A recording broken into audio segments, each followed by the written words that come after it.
ایک دور دراز جنگل میں 4 پریاں رہتی تھیں۔ ان کے نام لارا، سنبل، اروشا اور نیلم تھے۔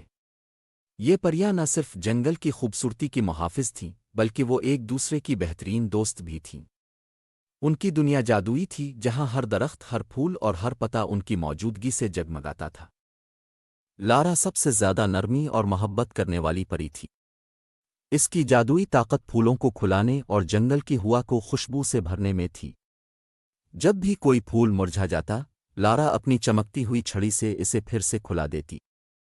اس کا دل بہت نرم تھا اور وہ جنگل کے ہر جاندار سے محبت کرتی تھی۔ سنبل جو ہوا کی پری تھی، ہر وقت ہوا میں اڑتی رہتی اور ہوا کے ساتھ کھیلتی رہتی۔ اس کی ہنسی پورے جنگل میں گونجتی تھی اور اس کا مزاج ہلکی ہوا کی طرح خوشگوار تھا۔ سنبل جب بھی اڑتی اپنے پیچھے چمکتی ہوئی روشنی کی ایک لہر چھوڑ جاتی تھی جو ہر چیز کو جگمگا دیتی۔ اسے تیز ہواؤں کو قابو کرنا اور جنگل میں توازن قائم رکھنا آتا تھا۔ اروشا جو پانی کی پری تھی، جنگل کے ہر چشمے اور دریا کی محافظ تھی۔ اس کی جادوئی طاقت پانی کو شفاف اور پاک رکھتی تھی۔ جہاں بھی پانی کی کمی ہوتی، اروشا اپنی جادوئی چھڑی سے پانی کے چشمے بہا دیتی۔ اس کا دل بہت وسیع تھا اور وہ ہمیشہ دوسروں کی مدد کرنے کے لیے تیار رہتی تھی۔ نیلم جو روشنی کی پری تھی، سب سے زیادہ روشن اور پرجوش تھی۔ اس کی جادوئی روشنی سے پورا جنگل رات کے وقت بھی دن کی طرح روشن رہتا تھا۔ نیلم کی مسکراہٹ اتنی روشن تھی کہ اس سے ہر اندھیرا دور بھاگ جاتا۔ جب بھی جنگل میں کہیں اندھیرا چھا جاتا، نیلم فوراً وہاں پہنچ کر اپنی روشنی سے سب کچھ چمکا دیتی۔ ایک دن جنگل میں کچھ عجیب سا ہونے لگا۔ درختوں کے پتے مرجھانے لگے، پھول کھلنے سے رک گئے اور دریا کا پانی آہستہ آہستہ کم ہونے لگا۔ جنگل میں اداسی اور خاموشی چھا گئی اور جانوروں میں بے چینی پھیلنے لگی۔ پریاں یہ دیکھ کر حیران ہو گئیں کہ ان کے جادو کا اثر بھی کم ہوتا جا رہا ہے۔ لارا کے پھول کھل نہیں رہے تھے، سنبل کی ہوا بوجھل ہو چکی تھی، اروشا کا پانی خشک ہو رہا تھا اور نیلم کی روشنی مدھم پڑ رہی۔ چاروں دوست مل کر اس مسئلے کا حل نکالنے کے لیے بیٹھیں۔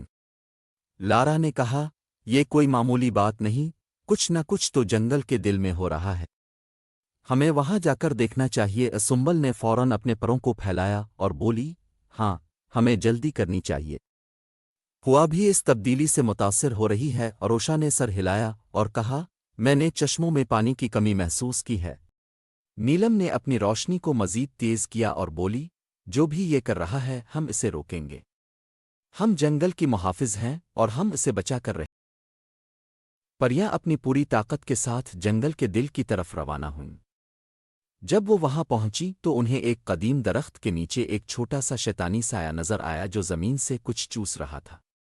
یہ سایہ جنگل کی توانائی کو جذب کر رہا تھا اور اسے تباہ کرنے کی کوشش کر رہا تھا۔ نیلم نے فوراً اپنی روشنی کی ایک شعاع اس سائے پر ڈالی، لیکن وہ سایہ اتنا مضبوط تھا کہ روشنی اسے ختم نہ کر سکی۔ اروشا نے اپنی جادوئی چھڑی سے پانی کی ایک لہر اس پر پھینکی، لیکن وہ بھی ناکام رہی۔ سنبل نے تیز ہواؤں کا طوفان اٹھایا۔ لارا نے سوچتے ہوئے کہا، ہم سب کی طاقتیں الگ الگ ہیں، لیکن اگر ہم انہیں ملا کر استعمال کریں تو شاید ہم اسے شکست دے سکیں۔ چاروں نے ایک دوسرے کی طرف دیکھا اور پھر اپنی اپنی جادوئی طاقتیں ملا کر ایک ساتھ استعمال کیں۔